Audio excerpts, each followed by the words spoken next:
team talks. League leaders Arsenal travel to Bournemouth in the late game on Saturday. The Gunners are fresh from their impressive win over Aston Villa, while Bournemouth, once second, have dropped to 15th and are without a win in 10. Let's hear from the managers ahead of that one. Well, it's where we are, and we are really happy in the position that we are. It can always be better. There are things to improve, obviously, and the only thing we look is at Bournemouth the next game, and we know how tough it is for every opponent to beat them.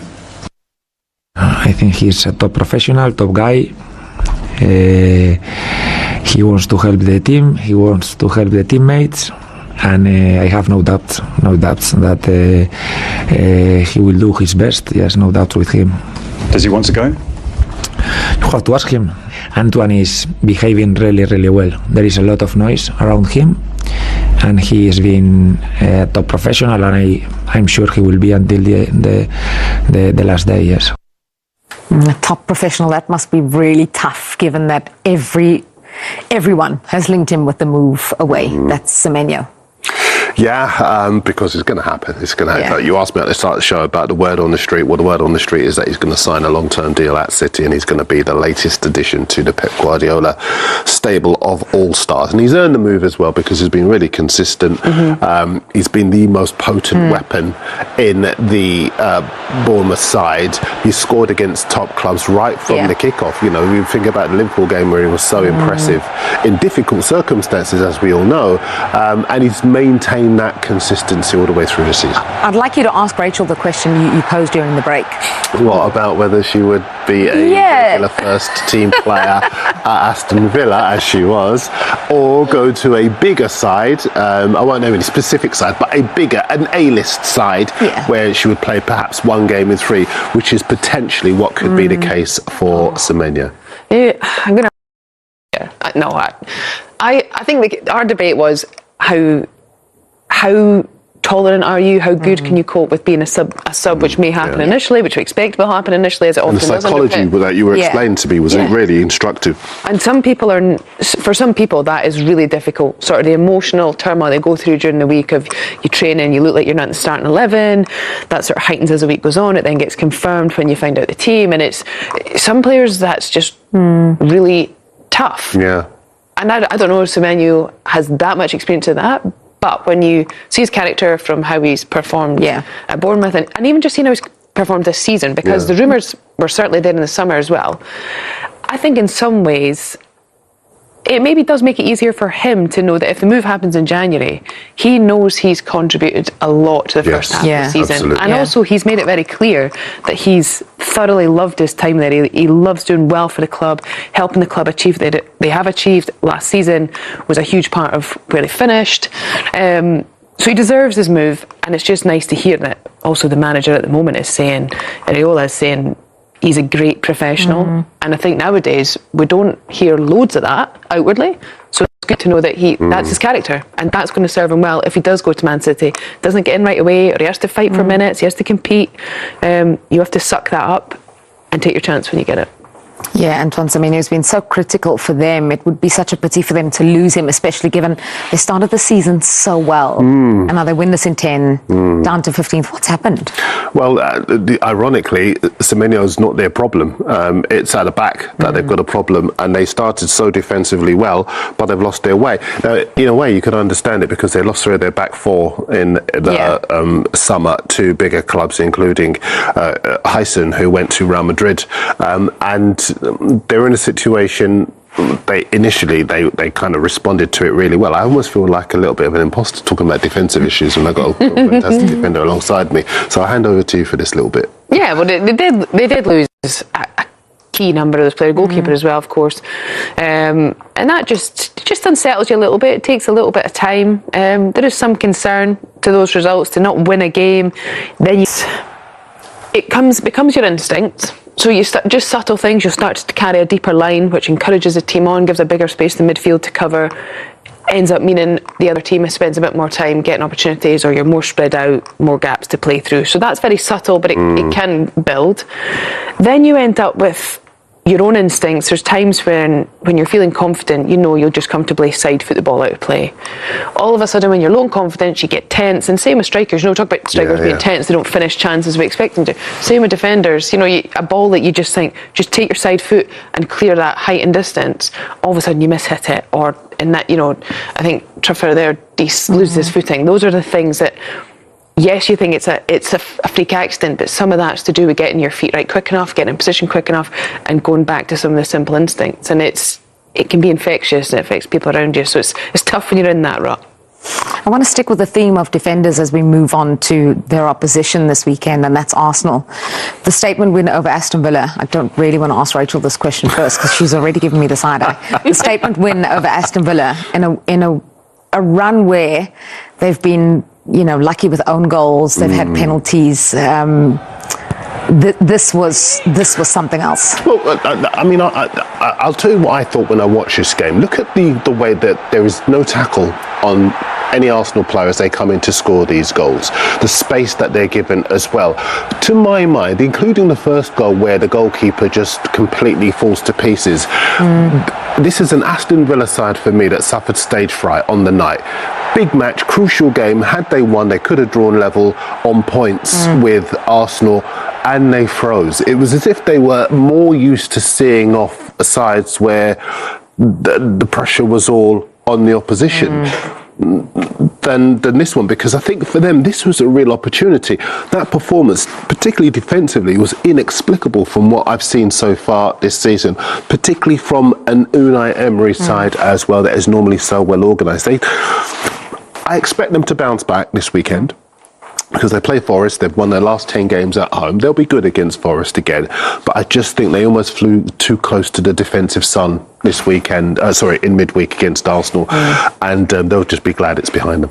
I want to talk about Arsenal because they are playing Bournemouth, and stick with the defenders question now that Rachel is okay with it and okay with me talking about that game. Gabriel Magalhaes, that game showed me just how important he is to this team. Yeah, but also I think they have so much competition everywhere, and that ups your level in training every day. We talk about making incremental gains. They are absolutely better with Gabriel. Yeah. He is, for me this season, the best centre back in the Premier League, maybe in Europe. His contribution at both ends is absolutely remarkable. And I think his relationship with Saliba as well has flourished. But What's he do? Well, what is it that Gabriel? Why is he so good? Well, I think the relationship for me is the key part. And I think, and I've always felt it as playing centre back. When you have someone alongside you that knows you so well, they know your traits, they know the times when you'll think, I think I can steal this here, and you might take a risk. The seamlessness in which you can anticipate and cover for one another, you can't quantify that. You can't quantify that with when you play with someone you've never played with, or you play with someone that doesn't know how you communicate. They don't know the tone of your voice. When you say, deal with that, they know when you need to deal with that because you're under pressure. They know when you've got time because you learn to communicate. And so for me, it's the pairing. The pairing makes them exceptional. Then they have the momentum of players around them. Then on top of that, they have the competitiveness every single day, where every single one of the players in that team, pretty much, I think Gabriel knows he's going to play every game if he's fit. You got to be on it. You got to be on it. We got to get better every day. And I think Man City are similar and have been similar for a long time. That ability to do that, there are not many other teams that have that. Most other teams in the Premier League, their best 11, and there's a drop off in most positions. Some team might have 2 or 3 positions that like for like, but for Arsenal, I think they've such an advantage, and that centre-back pairing for me is it's a language. And the goalkeeper behind them now too adds to that. And they haven't had that centre-back pairing in a long time, which brings me to my next question and probably the final one on this game. Arsenal's injuries. I know everyone talks about their squad and their squad depth, but their injuries, do you think there's a bigger problem this season? Because again, the Aston Villa game without Declan Rice, who was injured, they haven't had their first choice centre-back for many, many weeks now. The defence has chopped and changed. Nearly everyone's played at left back or right back in this team. I mean, does it point to a bigger issue for you? No, I'm the opposite actually. I think it points to a triumph of their recruitment because there hasn't been a drop-off, as you say, in quality when other players have come in to deputise. And the fact that they were able to win so convincingly without Rice, that will also have been a psychological boost for them too. With the players coming back, Gabriel came back, we saw he took his t-shirt off, I belong to Jesus, and he was very bullish about his religion, his faith, because it has been a long dark tunnel for him, but he's been able to come back and make that statement, and there'll be other players that are coming back as well. What will be interesting this next 6 months, 5 months, is Arsenal have got players back, City have Rodri back. That's what makes this such a fascinating final few furlongs, because obviously Rodri for them is influential, but the two centre halves are pivotal, the goalkeeper as well, world-class saves in the last couple of matches. It's going to be a fascinating 5 months. And we will be here all the way to the end to see it through. Now, Mikel, Happy New Year. Happy New Year to you as well. Any fresh injury concerns after Tuesday? No, obviously we haven't trained yet, so today's going to be the first training session properly with the players that obviously started against Villa, so we will know more this afternoon. You spoke about Declan Rice a couple of times this week and the swelling on his knee. Yeah. Has it reduced, and has he got a chance for Saturday? Well, not yet, and we have another session today. Let's see how he comes today and how that's feeling, but it was too early that game for him. A couple of others in Calafiori and Mosquera. What chance they could feature? They are both out. They're both out, okay. Gabriel Jesus looking sharp, back scoring. Kai Havertz back in the squad for the first time since the opening day. How pleasing is it to finally have that selection headache, and how much do you think it could help someone like Victor Gyökeres having those players back? Well, it helps the team, it helps every individual. I think that's what we want, to have the option with the amount of games that we have on the schedule. So far we haven't had that option, so looking forward to have everybody on it, everybody performing, being able to change profiles, to change during the game as well, and to pick the best players in the best condition every time. It's Bournemouth next. The corresponding fixture last season felt like a little bit of a turning point because it was a first defeat of the season for you, but it was also a third red card of the season for you as well. 6 in all last season, but none so far this season. Are you pleased with the discipline and how it's gone so far on that front this season? Obviously we know how important it is to maintain your 11 players on the pitch as much as possible, and we failed to do that last year. We lost both games against them, and we know the difficulty of that. We know how good of a team they are, how they can threat you from every angle, so we know the difficulty of the game tomorrow. The transfer window is open, of course. You've said that you're Arsenal and you always keep your eyes open and are alert to any potential opportunities. If there was to be any arrivals in this window, would it be with a view to a long-term view with regard to the player that potentially could come in, or are you leaving yourself open to maybe a loan as well, maybe? We are open to every option. Obviously, we can find a solution that is short, medium, and long. It's always much better because it gives you stability, and you don't have to constantly start a process with a new player. But let's see what happens. Let's see what the news are in the next few weeks, and we will try to make the right decision.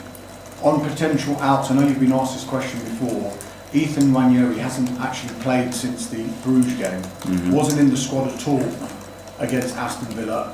What's your thinking with him? Would you maybe consider a departure for him on loan, perhaps, just so he can get first-team football? That every player is very important. Every player has a role. That role can change throughout the season for different reasons, and everybody has to be ready to play. That's it. Just finally from me, Mikel, you will know that there's been a managerial departure in Enzo Maresca. Yeah. What was your reaction to it? Did it surprise you?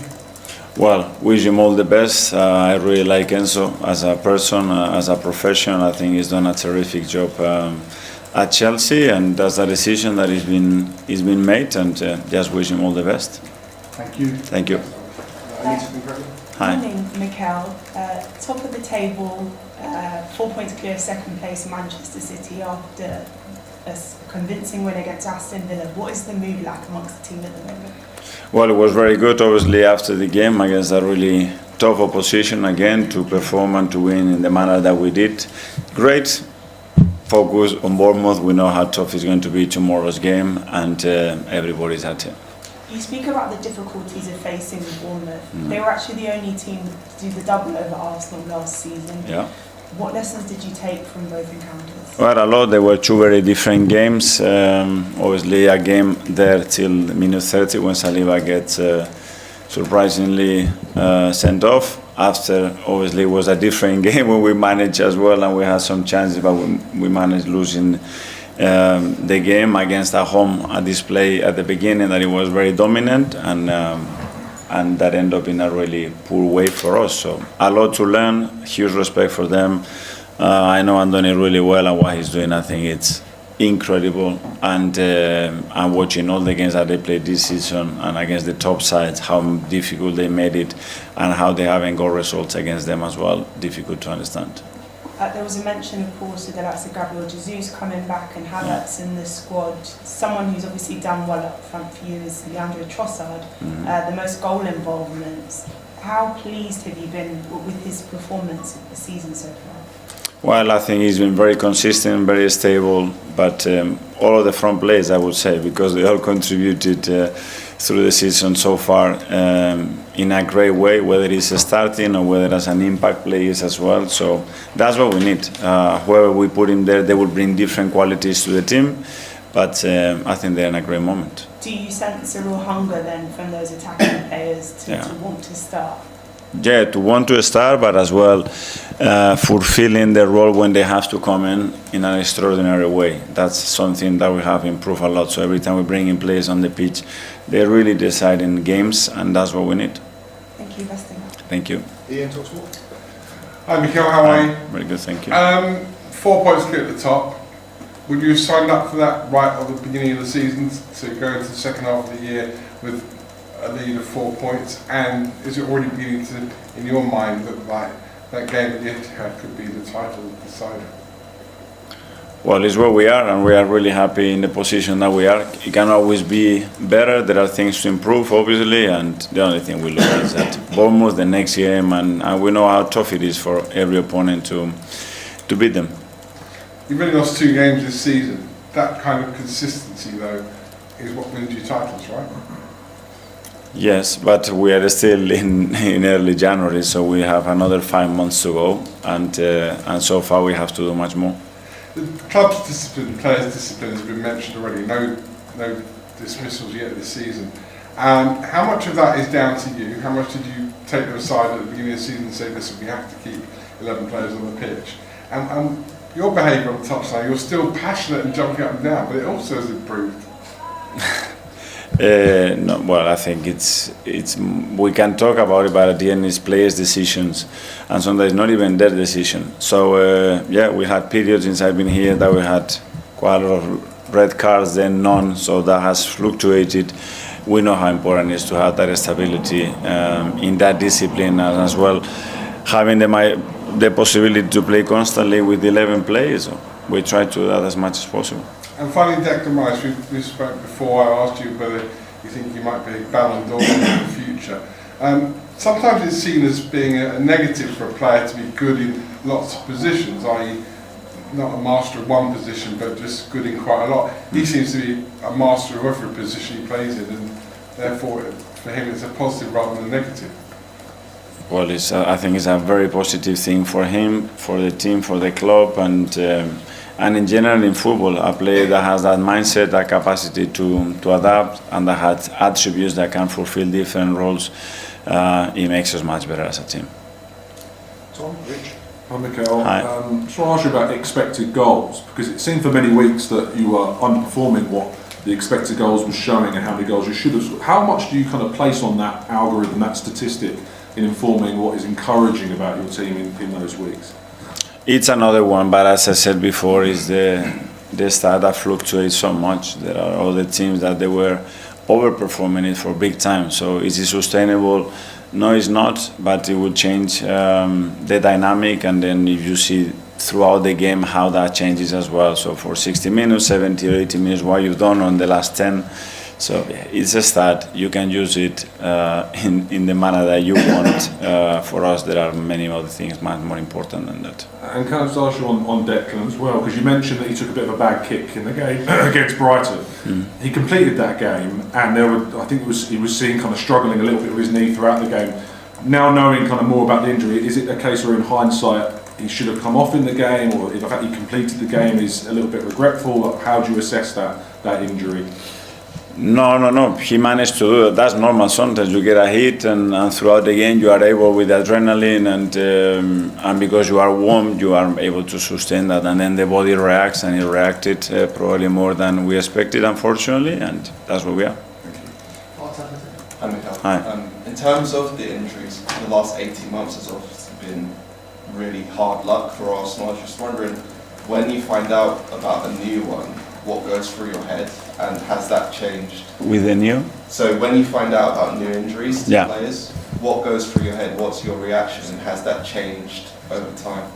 Well, first thing, what we can do better, and the second thing, that is the reality of the sport that we played in. But looking back in the last 3 seasons, we have less days of injuries than before.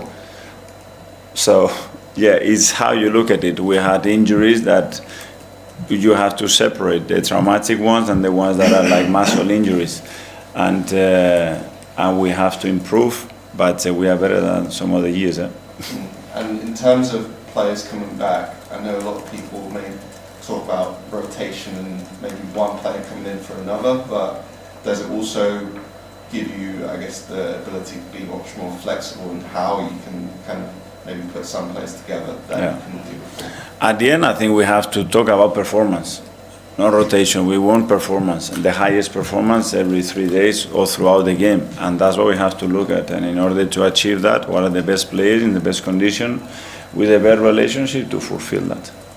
Hi. Can I ask another one about Trossard? Yeah. Do you think he's gone up a level this season? Yeah. Is this sort of the best you've seen him in an Arsenal shirt? Yeah, I think he's gone up every season a level. He's such an intelligent player. He's a player that really wants it. I think he's found his role, he's found his maturity here. And then I think his confidence level is higher. He's a player that can create magic moments, and very important player for us. In a bit of an unusual deal in the summer for the pay rise, but not the contract extension. I think he's into the final 18 months of his deal now. Would you be keen for him to extend beyond that? We are very happy with him. He knows that we talked about it many times, and I think he's very happy here as well. Okay, last one with us live. Firstly, Aaron from Dublin. Hi, Miguel. Hi. The term finishers, you used it a lot last year even. And I think I was just wondering, especially when you saw with Gabriel Jesus against Aston Villa, you say Ethan still has a role to play, every player has a role to play. Mm-hmm. How important when approaching a game plan are those finishers towards the end of the game? Well, very important. And the thing is that you don't know if you're going to be a finisher, a starter, or sometimes you have to come in because a player gets injured in the warm-up. So that's how ready you have to be. And again, as I said, it's a joy because the players are really committed, really willing to participate in whatever role they have on the day, and that's what we need. Thank you. Phil from here. There's a bit of a strange statistic when Arsenal have been top of the table on New Year's Day for the past 5 times. They haven't won the league. I just wanted to know if you were aware of that statistic. No, let's break it. But I mean, that's obviously the goal, isn't it, I guess, to change. What's that? That's obviously the goal, I guess, isn't it, to change that statistic. For sure. But just, I mean, I guess... Give me some good ones next time. But I guess just for the players, I mean, how do they feel in terms of how desperate are they to not just prove that statistic wrong, but to go on and win this league? Are you really sensing that? Well, I think that's what they transmit every single day, whether they are with us training on every match. You can see the desire, you can see the energy that they put in, how much they want it. And that's what we need. There's still 5 months to go, and take it day by day. Enjoy that process of being where we are, and go for it. Premier League history. Could Mikel Arteta, though, add more depth? Let's find out and speak to our reporter, Dharmesh, who's keeping warm in North London. Dharmesh, a very good morning to you. What do we think then? Will Arteta be tempted to push for a few signings to help bolster those Premier League title chances? Yeah, morning, Will. Mikel Arteta has been asked the question in previous news conferences. He said, we are Arsenal, we will keep our eyes open. I only think they will go into the market if a unique market opportunity was to present itself, or a long-term target suddenly became available. But even then, you've got to realise their squad is so good, as you mentioned before, that there's at least 2 players in each position. Mikel Arteta is having to leave out certain players from his 20-man squad, let alone his first 11. And if you look at January, Arsenal, like many other clubs, go into a summer transfer window and they don't think, let's go big in January. That's never the approach. And the last time they actually did any kind of key business in a January transfer window, you have to go back to January 2023. That's 3 years ago, when Leandro Trossard, Jakub Kiwior and Jorginho all joined the club. So you'd have to say at this stage, it looks like it's going to be a quiet window for Arsenal. But as you say, you never know. And with what Mikel Arteta has been saying in news conferences, and I'm sure he'll be asked the question again this morning, he says that we are always alert to any opportunity. Yeah, and look, it was a good result, wasn't it, last night for Arsenal, with Manchester City, Dharmesh, drawing up at Sunderland. A 4-point lead, a new year for Mikel Arteta and his side, and they'll want to pick up exactly where they left off in 25. Oh, 100%, and I'm sure they really enjoyed Manchester City dropping points at the Stadium of Light last night. But as far as Arsenal are concerned, what a way to end 2025 with that statement victory over Aston Villa by 4-1 at the Emirates. And look, the games are coming thick and fast, though, aren't they? They've got Bournemouth tomorrow. It will be their 5th game in 15 days. I know every other club has got that problem as well with this fixture schedule, but Arsenal's season so far, even though they are top, has been blighted by injuries. But you get the impression that they are moving closer to a fully fit squad. You'll know that Kai Havertz returned to the squad against Aston Villa for the first time since the opening day of the season. Gabriel Jesus scored his first goal for Arsenal since New Year's Day in 2025. There are a few other injury issues that Arsenal have got in the form of Christian Mosquera, Ricardo Calafiori, and of course Declan Rice, who missed that game against Aston Villa. They should be on the mend and returning very, very soon. Let's see if the Bournemouth game is too soon, but I'm sure Mikel Arteta normally keeps his cards close to his chest, but we will ask him if there are any updates on those players. He's addressing the media, Will, at around 9:30 this morning. We'll bring you the best of that right here on Sky Sports News. And of course, Bournemouth against Arsenal is the live Saturday night football coverage. Gets underway on Sky Sports Premier League tomorrow from around 5 p.m. Dharmesh, cheers, mate. Thank you very much. Mr. Dan Gosling. So look, Arsenal are in a great position. They've got a deep squad that has been doing the business. If you're Mikel Arteta, do you stick with what you've got, or do you try and bring something in Jan? Really difficult. Dharmesh said if a unique opportunity came along, then they'll be there, like every top club should be. Semenyo is a unique opportunity, I believe. Are you surprised they didn't move on that? I am, but at the same time, they are well stocked in wide areas. They're well stocked through the middle. Gabby Jesus has just come back, started scoring. They've got Kai Havertz on the verge of coming back. So there's another 2 attackers where arguably they could get in the starting 11. So I'm not totally surprised, because there's just no room for him. Maybe if they sold one and got him in, I believe they could have done that. Possibly Trossard, maybe. There was links last year with Trossard. He ended up staying. I mean, arguably there's no room for him at City, but Pep's stockpiling him as well.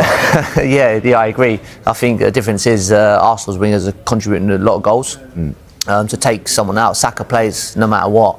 Obviously, Gyökeres they've spent big money on, so he normally plays. It's just the left-hand side, and Martinelli and Trossard have rotated that. That's probably the side where if anywhere, I would see Semenyo.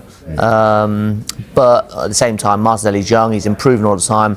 Trossard gets really important goals. Important goals. I was going to say, Trossard's had a great season this so year. You've got Eberechi Eze as well, who can play out on the left, that they spent quite a lot in. Dan was going to ask you, being in a changing room during a transfer window, a team that's doing so well, top of the Premier League, top of the Champions League, is there a risk that if you do bring someone in, it could just disturb things a little bit?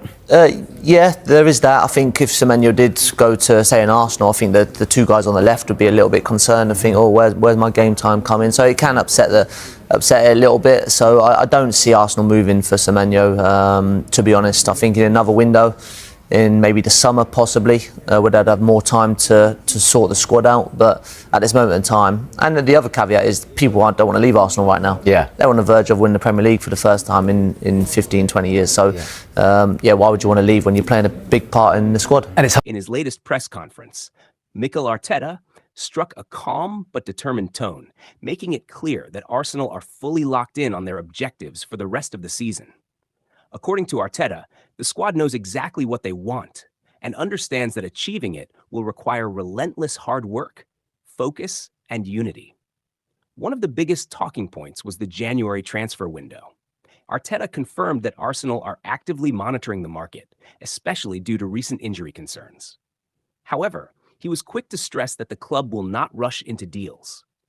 Any new signing must fit both the team's needs and the club's long-term vision, a message that reflects Arsenal's growing maturity under his leadership.